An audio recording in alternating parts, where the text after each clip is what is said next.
IWS의 건강 프로젝트 건강한 밥상 임경아 영양의학학 박사님과 함께합니다. 안녕하세요. 안녕하세요. 네, 저희들이 이렇게 매주 좋은 내용을 통해서 우리들의 건강한 밥상이 모습이 좀 달라지기를 기대합니다. 네. 그렇게 되고 있기를 제가 또 믿으면서 네. 자, 오늘은 우리가 어떤 것에 대해서 알아볼까요? 오늘은요, 변비입니다.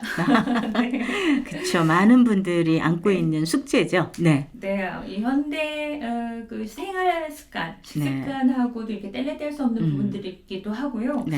우리가 해우소라는 말을 혹시 들어본 적 있으세요? 해우소. 아니요. 예, 그 한국의 절에 가면은 아. 화장실 해우소라고 합니다. 그래요. 네. 해우소라는 그 한자의 의미를 보면은 해라는 거는 이렇게 뭔가 푸는 해법인 거고요. 네. 우라고 하면은 번뇌라든가 근심, 네. 그 소라고 하면 어떤 장소의 의미일 텐데요. 네. 이 배변을 하는 동안에 근심, 걱정, 번뇌를 풀자는 그런 철학적인 의미도 이제 담겨져 있습니다. 네. 그래서 근심을 푸는 곳, 또 번뇌가 사라지는 곳이라고도 할 수 있겠는데요. 네. 배변을 통해서 저희가 얼마든지 건강에 대한 그런 사인들을 읽을 수가 있습니다. 네. 내가 건강하다면 아침에 한 번, 네. 그리고 모양도 되게 이렇게 바나나 모양으로 아. 네, 한 번에 이렇게 힘을 주지 않더라도 이렇게 잘 아. 이렇게 나오는 그런 부분들, 색깔이나 이런 부분들도 우리가 이제 알 수가 있는데요. 네. 내가 뭐 하루 이틀 한 번쯤 또는 3일에 한 번씩 눕는다고 해서 이거를 변비라고 부르냐? 아. 그렇지는 않습니다. 네. 우리가 이제 이 변비라고 한다면은 이제 뭐 이틀이든 뭐 3일이든 간에 이게 정상적인 이 변의 모양이 이런 것들이 이렇게 레귤러하게 나온다고 하면은 변비가 아니고요. 네. 이제 내가 매일매일 가서도 잔변감이 남아있다. 네. 그리고 매일 보더라도 잔변감이 남아있거나 아니면 너무 찜찜한 느낌이 들거나 아니면 10분, 20분 동안 애쓰면서도 변을 보는데도 화장실 이렇게 변이 잘 나오지 네. 않는다. 이럴 때 우리가 이제 변비라고 하는 건데요. 네. 이렇게 특별한 질환이 없이 변비에 있는 경우, 네. 이런 경우에는 우리가 이제 식이요법이나 좋은 음식으로도 얼마든지 우리가 변비를 예방할 수가 있습니다. 요즘에는 그 변비를 해결하기 위해서 네. 이제 저희들이 뭐 야채를 먹어야 된다, 물을 네. 마셔라 여러 네. 가지가 있잖아요. 네, 네, 네. 그러면 건강하게 우리가 이 속을 비우기 위해서 네. 어떤 거를 해야 될까요? 일단 식습관이 너무 중요한 것 같아요. 네. 아침에 일어나서 물 한 잔 네. 먹는 거. 우리가 음식이라는 게 우리 들어와서 이게 위장관, 소, 대장을 거치면서 이게 변이 만들어지잖아요. 그런데 이 변이 우리가 물을 얼마나 먹느냐, 안 먹느냐, 또 이게 야채를 많이 먹느냐, 안 먹느냐도 중요하겠지만은 네. 체질적으로 장에 열이 많으신 분들이 있고 네. 또 스트레스를 받으면 장이 예민하신 분들이 있고 네. 또 현대의 그런 식습관들이 이렇게 불규칙한 식습관이라든가 외식 네. 음식이라든가 이런 걸로 인해서 장이 건강이 잘 이렇게 활성화가 안 되신 분들이 있어요. 예. 그런데 이거를 이제 우리가 뭐 변비를 그러니까 빨리 해결하기를 위해서 약을 먹는다거나 이랬을 때는 일시적으로 좋을 수가 있지만 네. 장의 그런 운동이 원활하게 이게 윤활작용이라고 하는데요.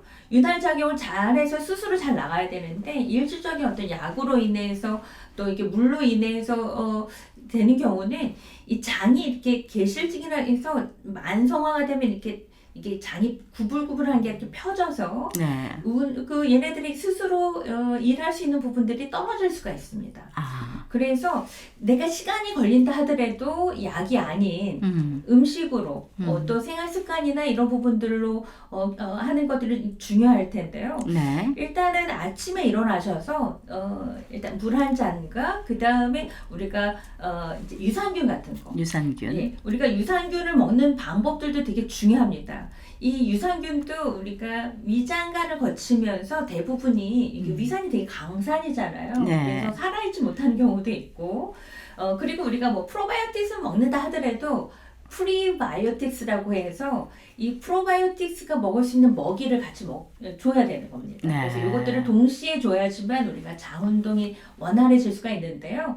그러면 어떻게 먹어야 되느냐? 일단 아침에 일어나셔서 물 한 잔과 약간의 과일 같은 거를 먹는 게 음. 유산균이나 프로바이오티스의 먹이가 됩니다. 네. 그래서 뭐 아침에 사과 같은 거 드셔도 좋고요. 네. 이런 걸 드신 다음에 그 다음에 유산균을 드시고 그 다음에 이제 식사를 하시면은 아. 훨씬 더 이제 화장실이나 이런 부분들에 대해서 우리가 이제 잘 정해져서 장부도 시간이 있어요. 아침에 대장이 이렇게 새벽서부터 아침까지의 대장이 움직이는 시간이라 하면은 네. 아침부터는 위가 움직이는 시간이고 예. 이렇게 이제 하루마다 그 스케줄이 다 달라요. 네. 그래서 대장은 아침을 먹느냐 안 먹느냐도 되게 중요한 부분들이고요. 네. 아침을 먹음으로써 이 대장에 영향을 줍니다. 그래서 내가 혹시 아침 안 먹는 건 아닌가? 물은 적게 섭취하고 있는 건 아닌가? 이런 부분들을 좀 여러분들께서 살펴볼 필요가 있습니다. 네. 그리고 우리가 뭐 흔하게 섬유소가 많은 식품을 먹으라고 하지만 어떤 부분들은 대장에 되게 민감하신 부분들이 있어요. 네. 이 식이섬유의 정의라는 게 소화되지 않는 다당류입니다.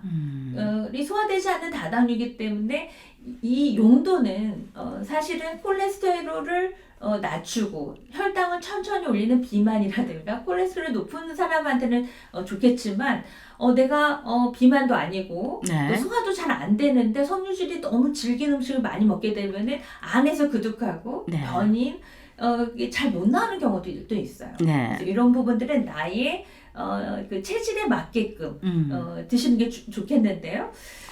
그래서 이제 섬유질도 우리가 수용성 섬유질이 있고 또 불용성 섬유질이 있습니다. 네. 과일에 이제 그 섬유소가 많은데요. 이 과일을 그냥 뭐 주스나 물 형태로 드시는 것도 좋지만 생으로 이렇게 섭취하셨을 때 섬유소가 충분히 섭취할 수도 있고요. 네. 그리고 김이라든가 미역줄기, 다시마, 파래 이런 음식들이 해조류 섬유소와 같이 드셨을 때 훨씬 더 이런 좋은 먹이가 되고 또 대장에 좋은 음식이라 할 수 있겠습니다. 네. 그런 생각들 하실 거예요. 변을 잘 네. 보다가 어느 날 갑자기 안 나올 때, 네. 아, 내가 무슨 음식을 최근 먹었더라? 네. 이렇게 생각할 때가 있거든요. 그러니까는 특히 가공 음식 중에서 네. 이렇게 뭐 라면이나 과자나 이런 경우에는 탈수된 그런 음식들이잖아요. 예를 들어서 네. 그 라면 같은 경우는 기름에 한번 튀겼거든요. 예. 그러니까 물이 이렇게 탈수된 상태죠.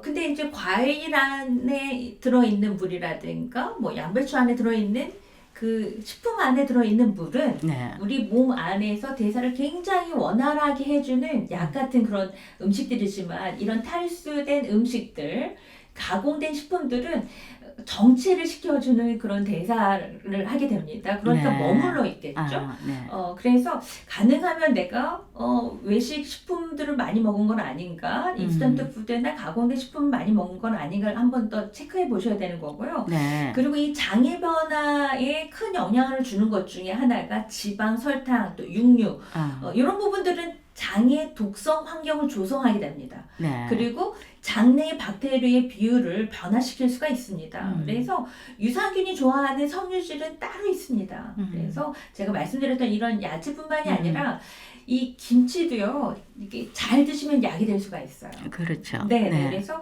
음식에서 안전하게 또 이렇게 장내에 들어가서 단셋을 지방산이라고 하는데요.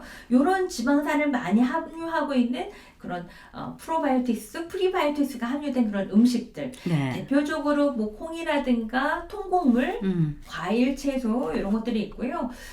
또 이제 바나나라든가 양파, 아스파라거스, 해초류 이런 것들이 전반적으로 프로바이오틱스 그리고 프리바이오틱스의 균형이 잘 잡힌 식단입니다. 그래서 이렇게 드시는 게 굉장히 중요하겠습니다. 예. 사실 여러분들이 기본적으로 알고 있는 상식이 많이 계시죠. 네, 특히 네, 음식에 관련해서는 지식이 요즘에는 굉장히 많으실 텐데요. 네.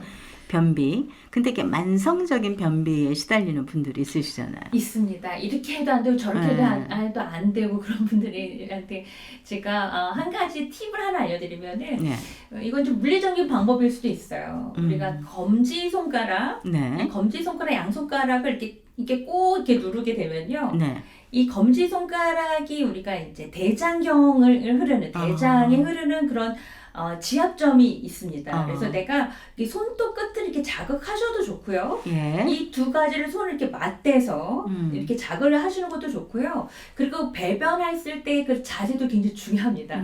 그래서 내가 이제 정해진 시간에 그리고 이 자세가 이 연구 논문도 나왔는데요. 그냥 편안하게 있는 90도보다는 45도로 이렇게 구부러져 있는 상태가 훨씬 더 이렇게 잘 나올 수 있는 자세라고 합니다.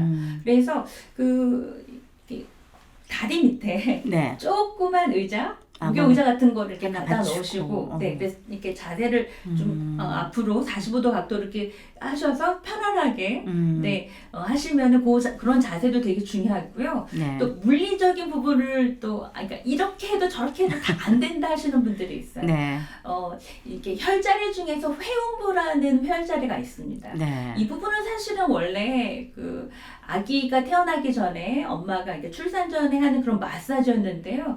이게 이제 변비뿐만이 아니라 이제 치질인 경우에도 도움이 되는 그런 혈자리입니다. 네. 그래서 그런 부분들을 부드럽게 자극하시는 것들도 굉장히 좋은 방법들이 있을 것 같고요. 네. 그리고 마지막으로 한방차에 대해서도 좀 알려드리면은 당귀와 우술, 지각이라는 한약재가 있습니다. 네. 이거를 물 1리터에 넣고 이렇게 끓이셔서 중불로 끓이시다가 약불로 1시간 정도 끓이신 다음에 요거를 하루에 뭐 3회 이렇게 또 식후에 따뜻하게 또는 미지근하게 드시는 것도 도움이 되는데요. 일단은 물을 충분히 드시는 습관이 제일 먼저 중요하겠고요. 네. 그리고 야채, 나물, 섬유질 이렇게 풍부하게 드시고 그리고 대변을 보고 싶은데도 참는 분이 있으세요. 네. 습관적으로 나는 네. 직장에 가서는 못 봐요. 밖에 나가서 못 봐요 하시는 분이 있는데 그런 습관 자체가 이렇게 변비를 만들 수도 있습니다. 그래서 네. 대변을 참지 마시고 바로 보는 습관도 되게 중요하겠고요. 그리고 이제 패스트푸드나 당연히 인스턴트 음식은 피하시고 네. 약간의 소량의 견과류도 도움이 됩니다. 아. 약 5에서 10g 정도 그 정도 이렇게 드시는 것들도 변비에 도움이 되겠다 하겠습니다. 옛날에는 이제 화장실에 가면 네. 신문을 많이 들고 가셨는데 요즘은 스마트폰을 다 이제 전화기를 들고 네. 가시는데 그게 사실 변을 보는 데는 도움이 안 되는 도움이 거예요. 안 됩니다. 네. 그리고 이제 이게 배변 습관이라는 게 어떻게 보면 감각 운동일 수도 있잖아요. 네. 힘을 주고 빼고 뭐 케겔 운동도 마찬가지겠는데요. 이런 감각을 키우는 게 중요한 거지. 내가 핸드폰을 보게 되면은 감각을 상실할 때가 있어요. 그렇죠. 나도 모르게. 네. 그럴 땐 오히려 더 방해가 될 수가 있습니다. 자, 오늘은 우리 임 박사님과 함께 변비에 대해서 알아봤습니다. 오늘도 감사합니다. 감사합니다.